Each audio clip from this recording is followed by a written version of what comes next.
you that I need to discuss. Please. So I have this theory, and I've had this for a while, that the NSA, as you know, watches our internet history just as like a country, right? But I have had this theory for a long time that I was brainwashed with Santa as a child. Like, I'm very afraid of this idea. Anyway, a different story. So I have... That's so much to unpack. So anyway, I have this idea that I have a specific NSA agent that watches all the things that I do. And I'm pretty sure that their name is Tom. Anyway, it's fine. So... Like from MySpace? No, not that. Maybe that's Tom. That would be... No, not that Tom. Maybe that's the world's most famous Tom? Please don't make me think that's that Tom. I think it's a different Tom.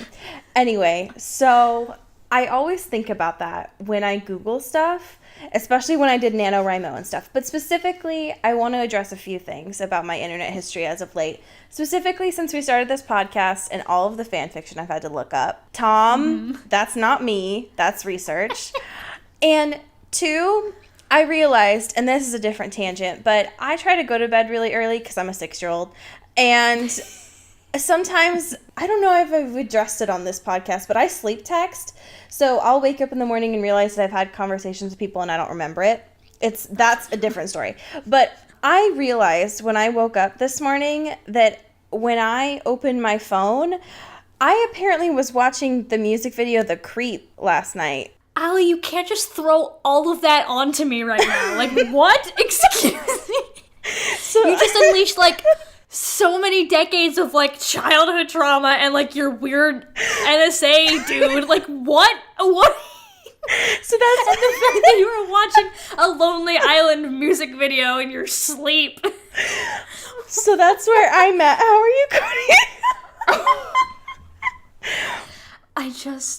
What? I feel like you're taking advantage of this time and replacing that with therapy, this is not that. No, I don't bring up any of this stuff with Julia. Thank you, though. I feel like, it might be helpful next week, just to slip it in. To talk to her about my theory about Tom. About a specific NSA agent watching like this is a fucking episode of Scandal? Yes, absolutely. Are you kidding me? I still need to watch that show. It's great. Okay. Thank you. Anyway. I gotta go. We need to stop this podcast. Thanks, folks. This is now a Scandal podcast. Listen. This is a Shondaland podcast. I'm not opposed. Everything Shonda does, we're here. Yeah. And we're gonna analyze her really, weird opinions on race-blind casting, which are just, not ideal, but, live your truth, Shonda, I guess. Isn't she now a part of Planned Parenthood? I think I saw that on the news this week, aka on Twitter, the news. Right.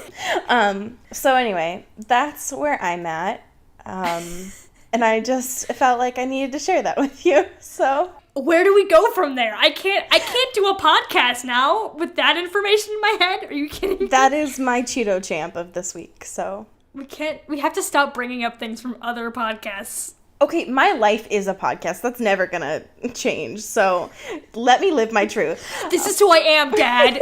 It's not a fucking phase. Speaking of not being in a phase, we should talk about Femme as Fuck. Okay, so yay, there's a new Earbud Media podcast, and it's called Femme as Fuck, or Femme AF for, censorship purposes. I am so proud of this podcast, especially because this motherfucker, who I adore, and I am so proud of, sounds like Miranda sings in the best fucking way possible. And I've never thought about that, but I dig it. I love that so much. And it entrances me. So it's hosted by the amazing femme bisexual Canadian Ileana, who is just like my spirit and just the love of my life. All of the segments of the podcast are... There's so many, and they're all like quality. I love them all. I'm so intrigued. Please go support this podcast. Yeah, you can find them on Twitter at FemAF Podcast and pretty much everywhere at FemAF Podcast, and they're on SoundCloud, and hopefully by the time this is up on iTunes. Hell yeah. So that would make my life a lot easier, so please do that. Another thing that is on our agenda to unpack. I feel very... With agenda. I feel very, like, call your girlfriend right now with having, like, an agenda. Yes. Let's chat about a comment that I got this week about the ableist language that, one, we discuss in this podcast, and two, that we use in this podcast. Yes. Because that is, it's kind of like an overall discussion piece that should happen. Yeah. We could go on forever about this. Yes. But basically, Allie made a wonderful video for her YouTube channel. Oh my god. I don't know if you know about it, because she's doing Veda this year, so like, Cody, shut whatever. up. That's so cute. She's making videos every single day, and it's wild. But one of them was about, like, ableist language and, like, how important it was to her to be, like, actively call it out and, like, not use it. We try to make that a huge point in this podcast because it's in everything, especially these novels, so it's important to, like, actively call it out and discuss it. I am not as far along in the calling out process as Allie is and a lot of other people that I know are. That's a privilege of mine that it's wasn't something that I thought a lot about of. Sure. So I've been actively trying to check myself, but I make mistakes, like, a lot. So, and I don't want to make excuses because that's shitty, and sure. I am trying very hard, and I'm trying to replace them with a lot of other words, as you can tell, probably by me just scrambling for words that aren't ableist. Listen, we use banana bread for a reason, all right? It's so fun. But yeah, I'm trying, and I try to make it, if it's ever on the podcast, I try very hard to, like, edit it out, but sometimes I miss them, so that's my bad. Banana bread I'll do bread is like our... I don't know, like our fake meat as we transition to like a plant-based lifestyle. Like it's like our transition step. Yeah, I mean, as someone who is very opposed to ableist language, your girl still finds herself using it sometimes. Right. Like even in very subtle, like nuanced ways. So it's steeped in our culture. It's steeped in our language. It's hard to avoid. Especially because, and this is something that we texted about too, that as folks who mimic each other to show that we are paying attention, we utilize other people's language. So if other folks are using it, it's bound to come up in your language unless you are like very on top of what you're saying. So it's a process. There's a learning curve. We get it. But it is something that is definitely like on our mind in this process, especially because we're reading Twilight and it's rife Maybe with if it. Stephanie checked herself a couple times when writing this. Yeah. So, I mean, it definitely gives us a point of analysis, like literally every episode, I'm pretty sure we talked about it. But it's something to keep in mind for me as well. I'm glad that it was brought up. Yeah. Which is dope. Now, we should probably talk about this shit show. Yeah, you probably should. Oh my god. Man, It's so nasty. I hate this. I forgot that there was so many gross parts of New Moon. And as someone who, like, objectively loves New Moon, it's so gross. You were so full of hope at the beginning of this. You're like, fuck Twilight, New Moon is my goddamn jam. This is gonna be the best. And here we are, like, a couple episodes in, we're like, I hate myself more than I've ever read anything before. The problem with enjoying very problematic content is that it would be very easy to make a compilation video of me being like, oh my god, I love this series, and then just like quick cut to like, this fucking sucks, like this is trash. Chapter 11 is titled Cult, so yikes, my friends, we're not off to a great start. We immediately get to know that Bella's palms sweat when she has bad dreams. So I don't know if that's hashtag relatable, but I didn't need to know it at all. Yikes. Is it bad that I don't want to talk about this chapter, like, at all? Yeah, I don't like this, but I do. The one thing that brought me a little bit of joy is that every once in a while we get a little bit of Stephanie dating herself. When she's honestly. And so she brings up the fact that, because, like, Bella's calling Billy every single minute of the day because she can't take a hint. Yes. That Jacob's not interested and is, not wanting to talk. And so she's like, hey, maybe Billy's avoiding me. Like, maybe he invested in caller ID. And I was like, my favorite thing.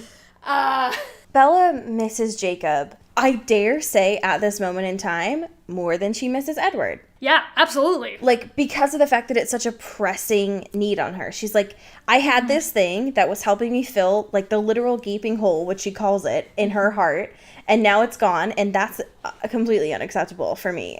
Like, yeah. And she's not okay. There's something she says near the end of, like, this reading that's like, when I was okay with, or not okay with Edward leaving, but, like, I understood it more because he was a supernatural guy leaving in a supernatural way, and, like, that made sense in my brain. Right. But when it was someone, Jacob, who visibly was very normal and was a very normal part of her life for the first time, and him leaving as abruptly was very much, like, damaging to her psyche because she didn't know how to handle that, because she's like, I wanted to be with you and I wanted to have this relationship, friendship, whatever with you, because you weren't like Edward, and because you weren't just gonna, like, disappear on me right. for, like, my safety or for being dangerous and all that stuff. So, like, she kind of lost that, you know, safety net that he was in her life. Yeah, this whole chapter is rife with Bella having abandonment issues, and it hurts to read, and it makes you sad. So, I'm so sad. Yikes is the big thing. The chapter basically starts off with Bella being like, fuck this, fuck everybody. I'm going to just drive down to La Push and confront him because this is not acceptable for me. Mm-hmm. Great idea, Bells, because you're not taking the hint anyway, so... Hey, y'all, if you find someone ghosts you, just drive to their fucking house. Right. Just do a stakeout. Yeah. Wait for them to fucking come home. Yeah, because that's totally acceptable and not crossing any social boundaries. Bella, oh my god. I want to just always lovingly shake her. Like, I But the loving is just getting so, like... small at this point. It's like you're just making it so hard. One of my favorite things though is, so Bella and Charlie have a conversation and Charlie says, quote, this wolf problem is getting out of hand, which, like, honestly, that's the rest of this fucking series. Like, yeah. Especially coming from him, and Charlie being the one who throughout the rest of the series is very unaware of what is going on in his sacred town, like his special space. It's amazing to me that he says that. I do feel like we get a little bit from Charlie of, like, him not really listening to Bella a lot in this chapter. He very much has loyalties to the people that also do jobs similar to him, like Sam Yulee and, like, Billy and all these people that are very close to him. Yes. And, like, protecting the town or whatever. But when Bella comes up and saying, hey, I think Sam Yulee's kind of being a dick, and I think there's something up because, you know, Jake is my bud and he's, like, ignoring me. What the fuck's up with that? And then Charlie's like, nah, he's a great kid. Like, everything's fine. Right. Psst. And she's like, no, but, like, listen, what? I'm just... Especially because, I don't know, because I don't know anybody that's, like, a police officer or anything, but most folks are taught to trust their instincts in that space. Like, maybe not initially, but, like, if you're having a fear reaction, there's probably something to that should be validated anyways. So especially that he's having this conversation at the station, and it's not like a father-daughter conversation. It's like a chief and, I don't know, like a person in Forks conversation, just like a citizen. It's handled in a very interesting way when viewed that way, I guess. And he's also sort of like, well, I have a lot on my plate, and so he's, like, disregarding all of her emotions and stuff. And, like, it's very shitty, but also he's very strained by what's going on with Bella, and also seeing her get, you know, too invested in this dude and getting her heart broken again. And so he's just not dealing with those emotions in the right way. Like, normally he would be more, like, protective and trying to, like, make her feel better and make her feel safe and, like, not vulnerable. But now he's just kind of, like, not lashing out, but just not, you know, getting it the same way. Right. And still just being like, well, I got all this stuff on my plate. All these fucking bad wolves are happening, and I'm not here for that, so I'm trying not people to get fucking murdered or whatever. Yeah. And isn't really prioritizing her. They're both, I think, trying to do their best in the moment, but their bests are not matching up for each other. No. It's weird. I did think... And this is an important quote where it's like, Bells, please, God. So she's driving down to La Push, right? And she says, I'd sit in front of his house all night if I had to. I'd miss school. The boy was going to have to come home sometime. And when he did, he was going to have to talk to me. And it's like, okay, Belle, I love the sass. I love the passion. Why are you putting it in this direction is the thing. Yeah, it's not great. It is not. It's not great. But we get to hear from Quill, I guess, and have a little bit of this, which is like, I don't know, this part made me really sad. I kind of forgot how sad this bit was. Yeah. He just like lost his best friend. I know. And he just doesn't know why, and he just thinks it's this whole like actual cult that Sam Dooley is conducting, and he's just like, I just want my friend back, and he's like, I don't want to be in this cult, but I also love Jacob, and I like, you know, want to be with my friend, but it's all this conflicting, and like Bella's looking at him, he's like, I think he's gonna cry right now. I think this really big boy is gonna cry in front of me. I invited this guy into my car, and he's just gonna start sobbing. He's just weeping. I'm over here ready to like throw hands, and this kid's just crying. Oh my god, yeah, I thought that was wild, especially because, like, he's not only genuinely sad, but he is genuinely afraid. Like, yeah, he is upset by the fact that, like, his grandfather and everybody around genuinely respects Sam and are not realizing what he thinks is going on, which is wild, and I feel so bad. And then he just... like, even Bella offers to, like, literally drive him to his house. He's like, no, I'll get out, and then just, like, rolls out of the car. Like, it's weird. It's a very interesting experience there. So Bella sits in front of Jacob's house. With, like, binoculars. Yep. Just fucking waiting. Feet on the dashboard. Well, especially because, like, she mentions that Billy sees her. And that she waves at him. Why? Which, like, the fucking nerve of this chick, I swear. What a wild gal. It's like, yeah, hi. I see you've been ignoring my phone calls, Billy. Who does that? Oh my god. So wild. Oh my god. And especially because, so Stephanie Meyer even had to write in that she had enough time to just start doodling before Jacob finds her. And it's like, well, I thought that it was amazing how in-depth Stephanie Meyer goes into the fact that Jacob has changed. Because it's lengthy. It's like a goddamn novel, again. Yeah, it's a novel within a novel, I would say. Although, guess what, y'all? Fucking short hair Jacob, we're here. Yep. We've made it. We've crossed the threshold. No more wig. God bless. Yeah. Oh my god. It's so bad. It's such a bad time. Apparently, even though it's a novel within a novel of all these adjectives, at the end of it, she says, but the physical changes were insignificant, which, like, okay. So, like, hey, you know how we talked for, like, 3 hours about this? How about just fuck it? It's nothing compared to the fact that he's staring at her with these, like, menacing eyes. So, yikes. Especially because, so her first thought is that she wants to be a vampire because she sees all these bad boys, but they're not. They're just, like, shirtless men. They're just boys. They're literally just, like, youths. And she admonishes herself for this thought, which was so wild. I did not expect that. So anyway, I did think it was interesting, though, that Jacob is like, what do you want? Jacob, what do you think she wants? Like, yeah, what do you think? I mean, I'm not surprised because Jacob has said some things that are kind of, like, out there, but this whole situation is... Nasty. Yep. Yeah. And sad. Just not good. The fact that Bella has to say to Jacob, I thought we were friends, makes my heart hurt, y'all. And he says we were, like, emphasis on were. And I'm like, you bitch, what? What? Fucking nerve, what?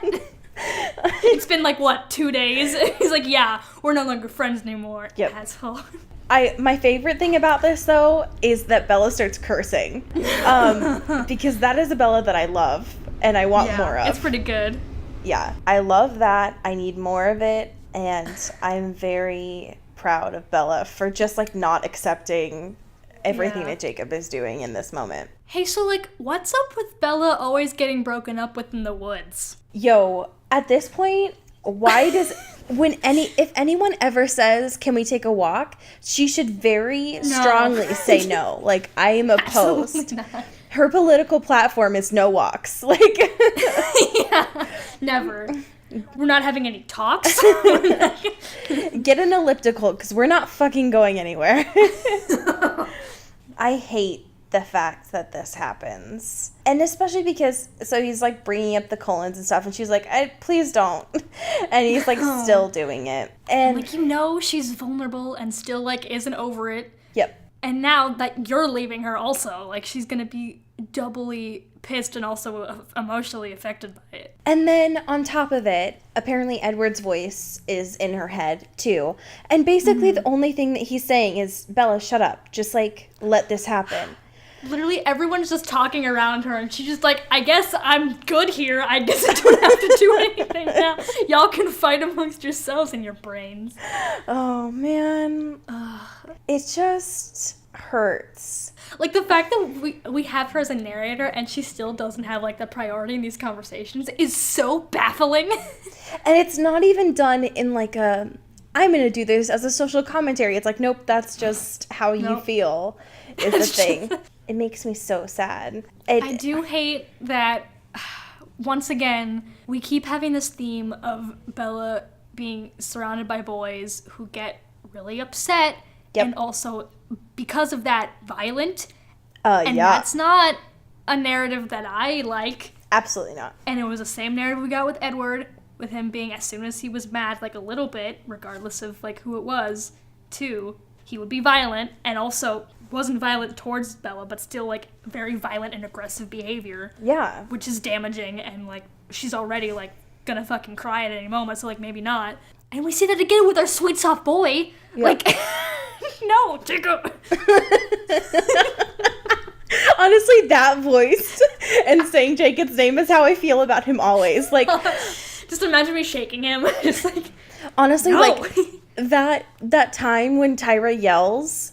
Like I believed That's me and Jacob all the time. That is literally how I feel about Jacob. Like, I believe in this character and he deserves so much, but the fact that he acts like this just pisses me off so much. Like, stop.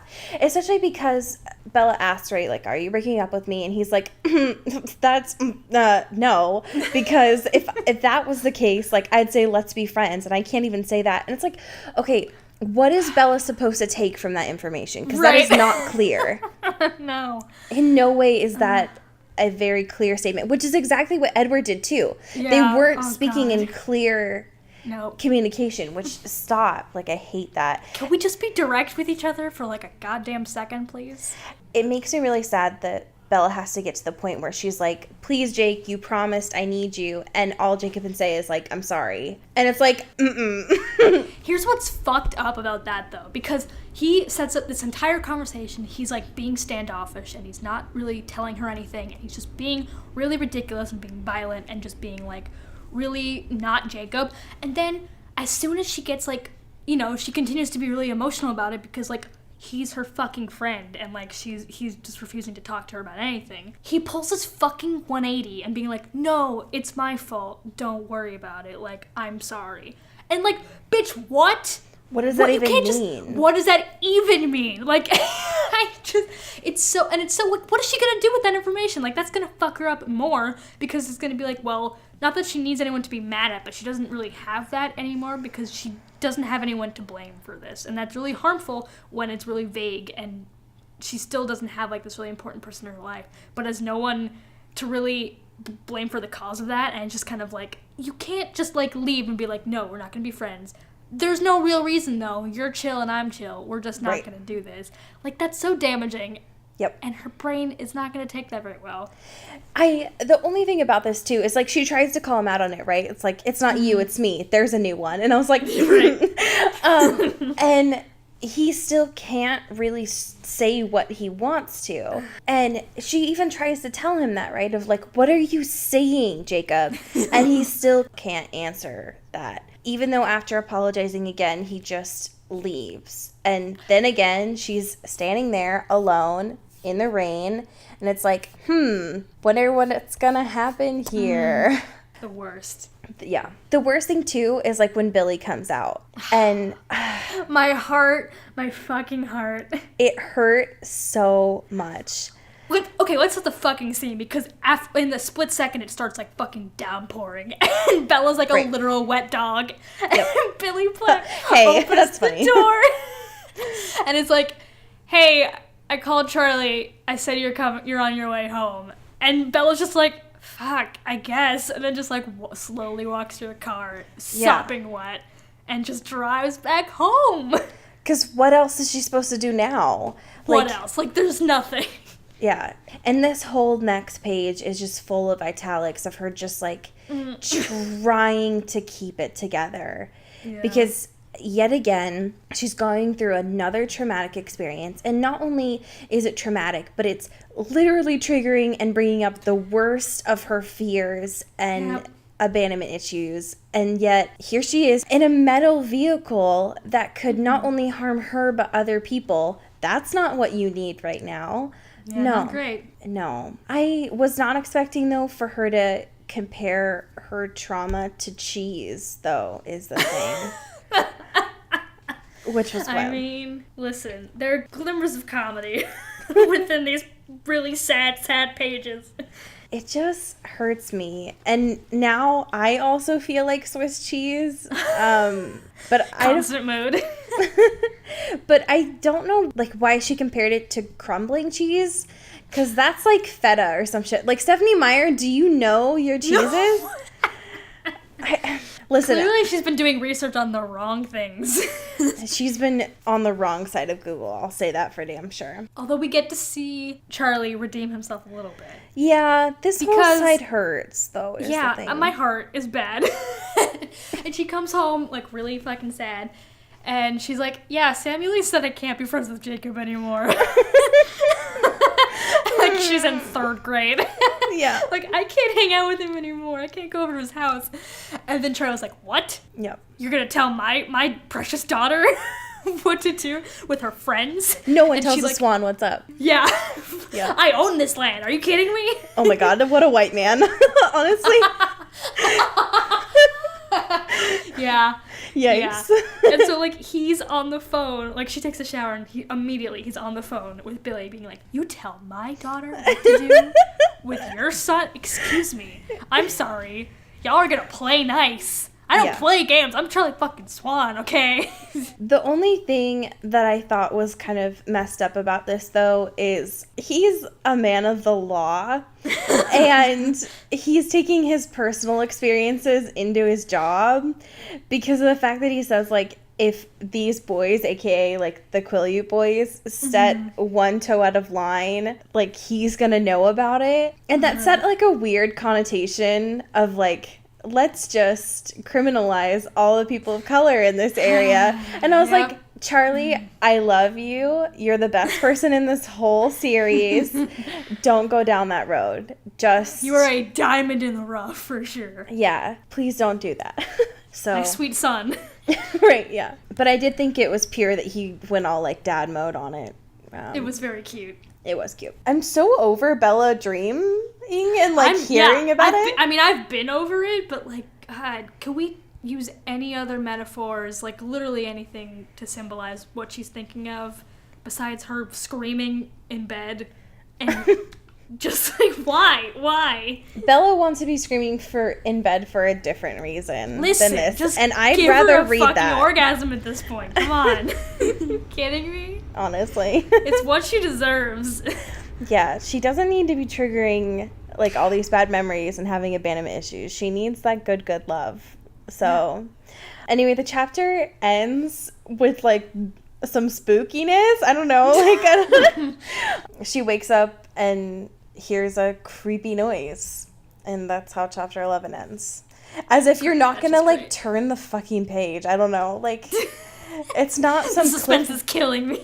It's not like tune into next episode to see what happened. Like, honestly, I would not put it past Stephanie at all to release her books in, like, chapter increments. Tune in next week at New Moon.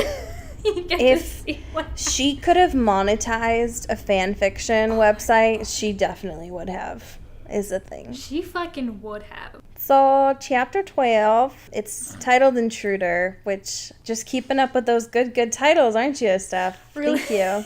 Really great. Really needed that The one thing about this, though, that was like hashtag relatable, though, was Bella very still, like still asleep, like stumbling out of her bed and like running to the window trying to figure out what was going on. I was like, me anytime that my alarm goes off, like, because I keep my alarm on my iPad and I keep it across the room so that I have to get up to get it, and that's life goals. Otherwise I'll just like hit the snooze button and just like never wake up. I feel like that every morning of like, where did I put my iPad last night? Like, I don't Just like a mystery every single morning. Yeah, so that was a big mood for me, honestly. I did think that it made me really sad, though, that she was like, well, I'm dead now because this is Victoria coming for me, so bye. Peace. Hey, folks, this is my last vlog. Like, oh my god. I'm vlogging from the afterlife now, so... I'm astral projecting my spirit into this video format. I just had to come back because I know you all were asking for it. So it's not actually Victoria, though, y'all. It's just Jacob. And he's swinging from a fucking tree. I don't know. Like, can we stop just like as a society doing this whole thing where like you have a fight with a boy and immediately they come after outside of your fucking window when you're sleeping? Can we stop that? Because that's in like too many things. That's in like too many things. It's wild to me, one, that all of these houses have trees like literally right next to their windows, because that does not seem safe, to be fair. No, it's not good. Stop the boys climbing into your windows, please. Just stop them. Yeah, the frustrating thing about that, too, is, like, not even High School Musical is safe from that trope, which makes me sad. High School Musical isn't safe from any trope. They created all the tropes, Allie. I gotta go.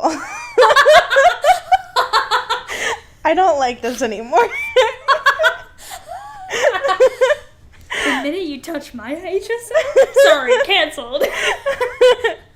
I let you into my safe space with the Twilight Saga, but now you dare come to... I'm here to tear down all of your pop culture safe spaces because they're all garbage. Okay, well, at least I'm not rewatching Glee, so... Hey, listen, I've been taking a break. It's probably for the best. Okay, sorry, folks. I don't know how to focus anymore because now all I'm thinking about is High School Musical. Anyway... Welcome to Tangent Cast. Cody. I need to talk about the fact that Bella is still, like, crying when this is happening, and Jacob is swinging from this tree, and the only thing that she can focus on... Like, he's literally about to start swinging. Like, he's the definition of offend me. I gotta go. I cannot handle that. I cannot handle the fact, too, that she's just, like, very concerned with him in this situation. Like, this very long boy is just swinging on a tree. Like, it seems like a mile away from her window, and he's just gonna fucking alley-oop inside of it. Absolutely not. Are you kidding me? My first instinct, if I ever saw that, would just be to start laughing, and to, like, grab my phone. I don't know, like... Yeah. Oh my god. If this was now, she would have been Snapchatting this. Oh, hell yeah. I would have been, too. She would have been Instagram living this shit. Are you kidding me? Oh, heck yeah. That would have been me. The weird thing, too, so, like, Jacob needs to know at this point. Like, he has to know that he's not on good territory with Bella. And the first thing, basically, that he says is, get out of the way. And it's like, excuse me? What are you saying? You come into my home? Literally? Literally. Literally my home? You fuck with my tree, and you tell me to get out of the way? After immediately saying, deuces, I'm never going to talk to you ever again. We're not friends. Bye. And they'd be like, hey, can you fucking move so I can get inside your space? Thank you. Thank you. God, the entitlement of young teenage boys is truly astounding to me. Is it bad that I have "What a Mighty Good Man" stuck in my head right now after talking about this? Like, just the irony of, I don't want to talk to you, Bella, but I'm going to take over your room now.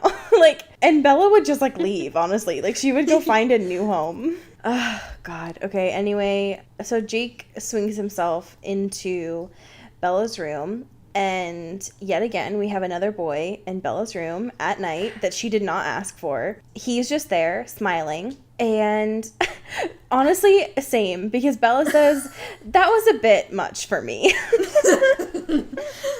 And she's not talking about his pencil dick. Like, she's talking about him. Oh my God. Absolutely not, Ellie. Canceled. Get out of my life. I'm going to do this podcast. Stop. No. I'm never going to get over it. No. Okay, anyway. So here's what's silly about this, right? Sure. Because it's been like, what, a couple hours, maybe, tops? Yeah, maybe like 6. No, like 5 or something. And Jacob really hasn't figured out what he's doing in that time from coming back to his home to Bella's. Right. Because he's like, I'm here to apologize. And yet, he can't say anything or explain himself, which he, for like valid reasons, whatever, you're a werewolf and you can't talk about it, I get it. But like, just think in your brain, you can't just apologize and not expect Bella to want an explanation. Yeah. Especially in the way that you did. But he's sort of like, I'll just say I'm sorry, and it's chill. And then as soon as Bella like questions that, he's like, I thought we were good. Like, I don't understand. And she says this thing, which is basically her throughout this entire series. It's like, I don't know why you came here, Jacob, if you're just going to give me riddles instead of answers. Which, like, literally, her entire relationship with every single man ever. I love that. Ever. Forever. Ever. That's such an important, like, this whole scene. Finally, just, like, a shining bit of, like, self-awareness, but also, like, standing up for herself. Yeah. It's about time. Yeah, this whole scene has some really good gems from Bella of being like, no, I don't accept your apology because I don't want apologies. I didn't want this to happen. Like, I don't... I was just like, hell yes. Yes, Fuck I love this. Feminist Bella's back in very, very small increments. Yeah. Blink and you'll miss it, but... I thought you were going to say blink and you'll miss her. Like, she's just, like, Ocean 8ing this around. She's gone, girl. Oh, our Gone Girl's back. There she is. We found her again. Where has that girl gone? She is everywhere. Where's Bella? Our new Where's Waldo game. Where in the world is Bella Swan? Not in fucking San Diego, even though she wants to be. Yeah, sure. Surrounded by all that brown, that girl would just be on oh my God. high heaven. That could be taken so many places. Oh my God. I gotta go. I just understood what dirt. you were saying. I was literally talking about dirt, but I gotta go. I cannot believe you. You're a gem, you know that? It's her favorite color. I wasn't talking about people. I hate this. Oh my God. Just leave me alone. I'm just a pure person. You know I can't do that, but... I'm a pure person, I say, as I talk about dicks all the time. Listen, the duality of man is here to stay. I embody it in its truest form. Okay, my favorite thing about this, and by favorite thing I mean my least favorite thing, is Jacob getting pissed off because Bella doesn't understand what he's not saying. It's so silly. It's so middle school to me. And like, I get it, he's a child, and whatever. It's just so silly. All of the boys in her life are giving her all these, literal riddles and not giving her straight information. And she's fucking sick of it, like, understandably. Yeah. And the fact that he's just like, I don't get it. Like, I don't understand why we're not cool here. It's like, because you're just talking in circles, and you're not really explaining anything, and not even trying. Just be clear. Yeah. And you can do that without, like, revealing your secret. And I think he eventually gets there, because he starts relating it to her. He's like, hey, you've ever had a situation where you've had a really big secret and you have to keep it even if it's not yours to tell? Right. And that's where it finally gets through to her that she's like, okay, like, I get it. But it takes him so long to get there. Yeah. And it's just so ridiculous. Like, maybe just think about this whole situation for once. Yeah, why don't you just relate it to something that she can understand if you're not going to blatantly say it outright? Right. And there's ways to do that. You don't have to be like, hey, I'm going to apologize, but also not tell you why. And you're just going to have to live with that, and it's going to be cool, And we're also still not going to talk. Right. Bye. And I understand that he's, like, not allowed to talk about what's happening, right? But the frustrating thing, though, is here he is. Literally, it says with his fists pressed against his forehead, breathing fast and muttering to her, like, you know this, you know what I'm talking about. And she literally has to tell him, like, Jake, I'm exhausted. I can't do this right now. You just put me through all of this stuff this past few days, and especially yesterday. Can we do this in the morning? Why are you here right now? Like, the amount of emotional trauma he put her through the past couple weeks of her literally calling him every single day, like multiple times, and like being really stressed out because he literally ghosted her, like in the purest definition, and everyone connected to him, like, just stop talking to her. Well, I mean, he wolfed her, but... Oh my god. Anyway. And, well, they have this really emotional confrontation that doesn't solve anything, and then he comes back into her life after saying, hey, I'm never gonna see you again, bye. Right. And then, like, makes her do these mind games in order for him not to blow his cover. I did not think you were going to say cover. Sorry. What did you think I was going to say? I don't know. I didn't know. Anyway, sorry. Go on, please. I want to keep listening to you talk about New Moon. It makes me very happy. Thank you. It's just really silly. And it's like, you can't do this. You can't put her through all these hoops. Just expect so much out of her when you're not going to be at the same level for her, you know? Yep. Like, he's not as emotionally invested as her as she is in him at this point, because he's literally abandoning her for reasons, whatever. But, like, you have to, like, meet her halfway to get some common ground. Sure, yeah. It makes me sad that when she's talking about protecting the colon secret, that she says that it was, like, unrequited. Because I was like, meh. That's sad. And I do love how offended she is that he knows that the colons are vampires, and she's like, that was my thing. What? That was all that made me unique, that I knew that these vampires. What? Excuse me? I'm supposed to be a manic pixie dream girl. How are you a manic pixie dream girl too, Jacob? Yeah. There can only be one manic pixie dream girl in Forks, Jacob. Get out of here. Instead of having short hair, it's just like pink. I love that. He mentions that he is in this gang for life. It is a life sentence. And Bella mentions that instead they should just run away and leave Sam behind. As if that would break this life sentence that he has. Right. Also, why is she still willing to just, like, leave everything for a man? For these boys? Again. For these children? these boys? For this 8-year-old.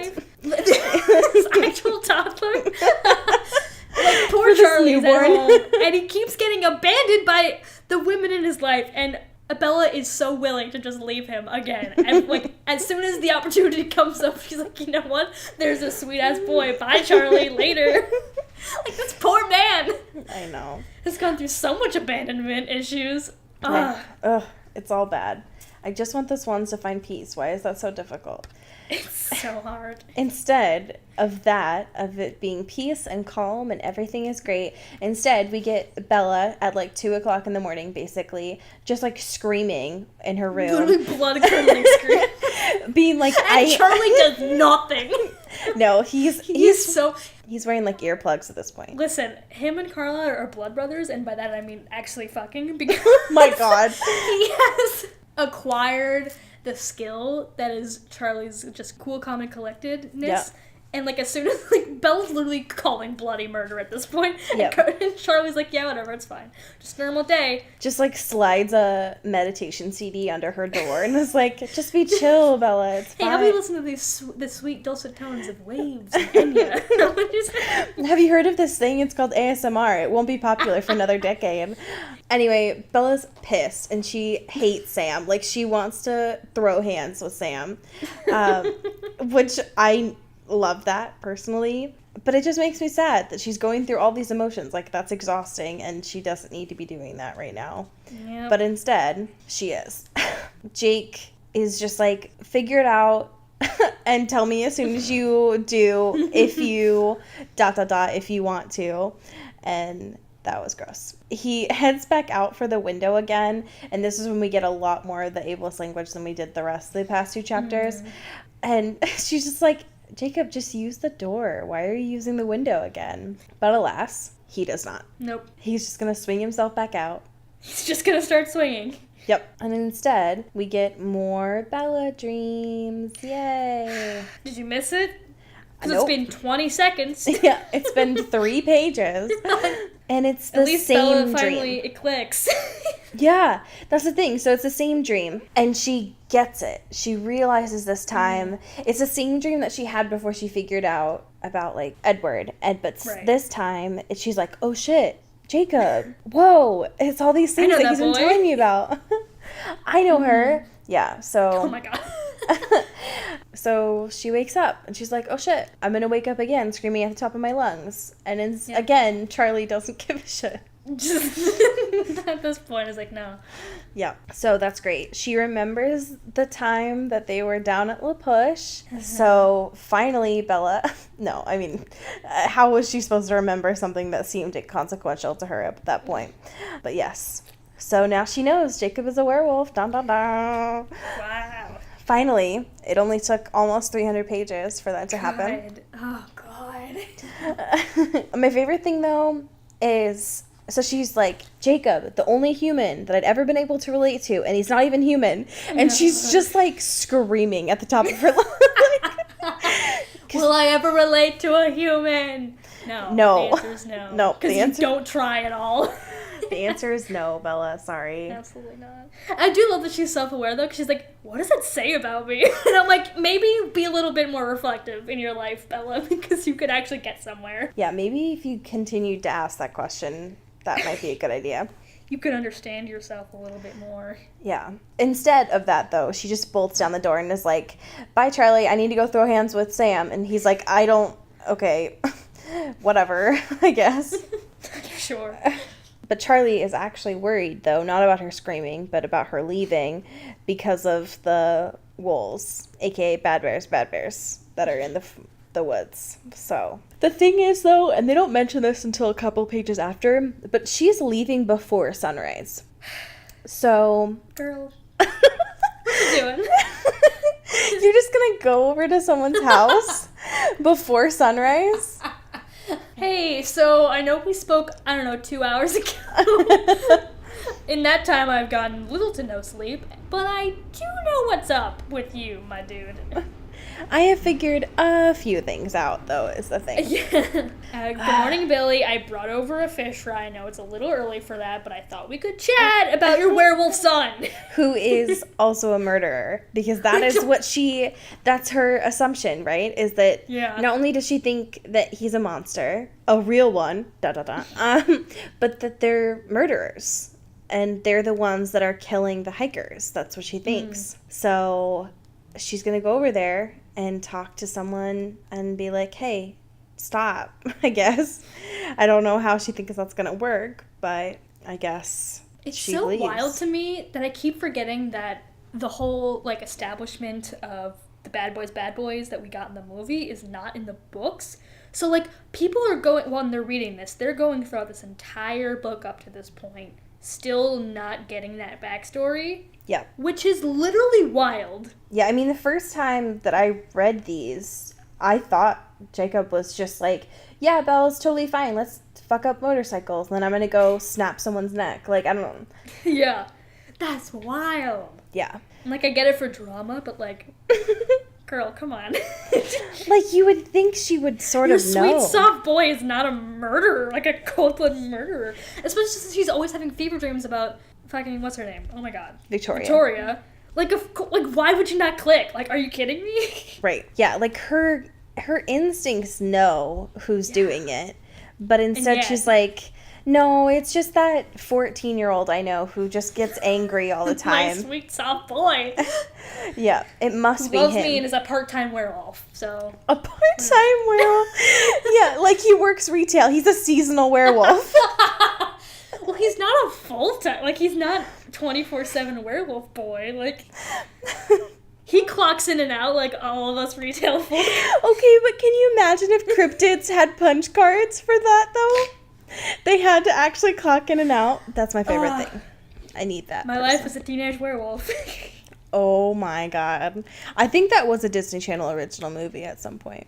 Well, it definitely was. I don't think it was Disney Channel. I think it was Nickelodeon. Or one of them. But, like, My Life as a Teenage Robot, which was fucking lit. And the boppiest theme song ever. Man, this is making me wish that I still watch Teen Wolf, to be honest. Oh, well, that's a choice.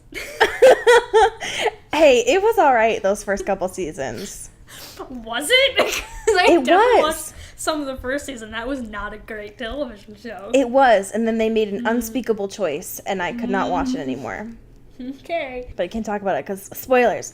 Even though that was like literally, I don't know, a million years Eons ago. Anyway, the chapter basically ends with Bella on her way to La Push. That's really all we know. Yeah. She assumes that Jacob is a monster, and she has to figure out if she wants to choose to be cool with that or not. So, Am I still down to fuck? Is the real question. I'm cool with white monsters, but like, Oh my god. ooh, I don't know. I don't know. So that's Bella's dilemma right now. As far as Kindle goes and says, we are officially 48% of the way done. So we'll be over halfway by next week. Oh, that's like fucking math. I mean, I didn't do it, so. Hell yeah.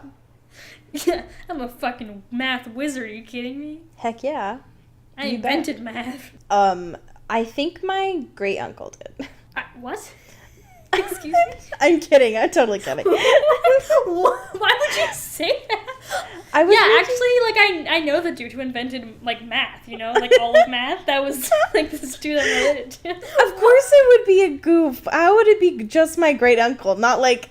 Like, you're a bajillion, like, years old. Yeah. But, like, it's such a random thing to say. I know What everybody. is the point of that goof? I'm famous, can't you tell? Oh my god, my great uncle. Yeah, we're all immortals. I don't know. What I've Are been... you or are you not a vampire? I'm not taking questions today. Wow, okay. Real friends. How many of us? What if God was one of us, Cody? I just want you to ponder on that for a while. Yeah, no, I've been thinking about it, you know. This is an Earbud Media production. You can follow us on Twitter at Earbud Media. You can, if you want to pitch a show to the network, you can do so at bet.ly/earbudpitch. How about you check out one of the other Earbud Media productions like Famous Fuck? Hell which yeah. we talked about extensively, and it's the greatest program that you'll ever listen to. So, like, do it, maybe. Hell yeah. You can find our show all over the place at Into the Twilight on Twitter, on Facebook. We have a Tumblr page, intothetwilightshow.tumblr.com, which is where Allie goes to literally decompress after a long clopen shift that she likes to call it. Even just thinking about it makes me feel at peace. I can see her like with the like chamomile tea and just like scrolling the depths, listening to like ASMR or like sweet dulcet tunes and just living her goddamn truth, you know? Honestly, you're not wrong. If you would like to support us, you can do so on Patreon. We have a Patreon for as little as $1 a month. You can help support the show and get all sorts of bonus content. You can find more information at patreon.com/intothetwilight. Hell yeah. If you don't have those dollars, I got you, homie. You can rate and review us on iTunes, which is free and take like a minute. If you would like to help even more so, we have a survey that you can fill out that'll help us get sponsors and help people listen to the show. You can find that at bit.ly/into-the-survey or click the link in the show notes. Another thing you can do is share the show with a friend and have more folks enjoy this podcast because that will help us eventually get sponsors and eventually maybe get merch. So Thank you, because that's like in the works, and I don't want to like brag about it, but it's gonna be lit, and I want it to exist. So maybe help us out a little bit. Thank you. So maybe just like do the goddamn thing. I don't know. Maybe just do us a solid. After all that we're suffering for our art for you. Why don't you just help us for a second? Help us help you analyze this. An flaming pile Earbud of Media garbage. production. Thank you. Oh my god. Do we have names, my dude? Hell yeah. I'm thinking about them right now. So our artwork is done by Maddie Padilla. You can find Maddie's amazing shit at YourGhostHost44 on Instagram. At this point, like, it's episode 21.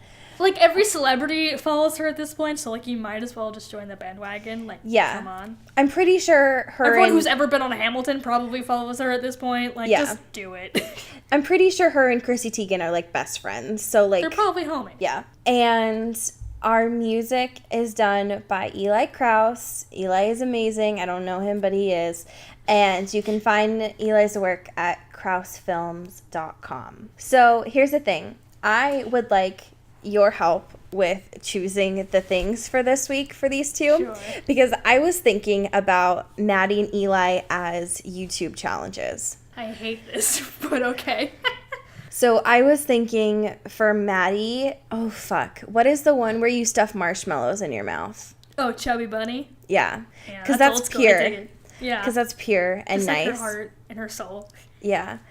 And for Eli, I don't know, maybe the cinnamon challenge Yeah, sure. or the Yeah. whisper challenge. I don't know. I'm not gonna lie to you, I think I've done the cinnamon challenge with Eli Krause before. Shut like up. a very long time ago. Like in the eons and early days of our friendship when it was still like somewhat relevant. Shut up. I'm like pretty sure. I would bet like a significant amount of money on that. I swear to God, I'm going to find it right now. That is, I'm shook. I did not realize that. And now I need that in my life personally. Because I don't know what Eli Krause looks like, so. I mean, it's not a video. It's like we're asshole kids. in Oh, our group of well, friends. what the hell? We didn't do Also, it for YouTube. Are you kidding me? No, absolutely not. why is it that when I search Cinnamon Challenge and your username on YouTube, I get linked back out of YouTube to a Forbes article? What? How is that even possible? 30 under 30 Illuminator coming around. What have you done to YouTube, Cody? I broke the site. I'm coming. I'm burning it down to the ground from the inside. Apparently, Jesus Christ. Yeah, no, it's definitely, we didn't post on the internet. Are you kidding me? Absolutely not. God, Why? I am. No, what? Why? No. Well, what's the point then? Because we were very silly children doing things that were trends with our friends. Oh. I mean, well, I'm sure there's video of it, but I don't own it. I mean, And it's not on the internet, so. you hang out with your friends without recording it? Like, what is that like? Yeah, 2012 was wild. We're going on tangents, and we need to end I'm this sorry. podcast. The end credits are wild, folks. Thanks for following along. I actually have fan fiction this week. Great. Are you sure? Are you sure it's great? I mean, I'm just trying to play along. So, 3 are fake titles, 1 is real. Please choose the correct one. The first option is She Runs with Wolves. Mm-hmm. The second option... Oh, that's so funny to me. The second option is My Prince Charming. The third option is My Second Chance at Forever. Oh, no. And the fourth option is P.S. I Love You. Oh, God. I'm gonna go with She Runs with Wolves. You're so wrong. Gotta be. Damn it. Please tell me that came from your brain. Please, God. I made that up. Oh, thank you. That's good. I'm proud of you. That was a good one. I finally had a couple weeks off to like work on this. Just really simmer on it. I sat down in a quiet room with white walls and I worked on my titles. No, you're totally wrong. Great. The right one is My Prince Charming. Okay, sure. So that is a very real fan fiction that was updated yesterday. They just don't quit, do they? No, they just don't. quit. The fan fiction began on February 7th of this year. And it is written by the username Bellarina Edward. So thank you for that. The epigraph for this fan fiction has a quote from My Sister's Keeper. Absolutely not. And the description is, falling in love is easy, but can it survive the politics of a royal kingdom? Can Bella and Edward be together and rule a country, or will love be lost forever? What? Yeah. It's amazing and wild In a shocking turn of events, Edward is a prince and Bella's not. Can you imagine if she was also a prince? That would be wild. Yes. But I love that. So this is from chapter 1, I guess, from Bella's perspective. When I started having this dream, I told Rose about it. I should have known she can never keep anything to herself, and she told the entire group.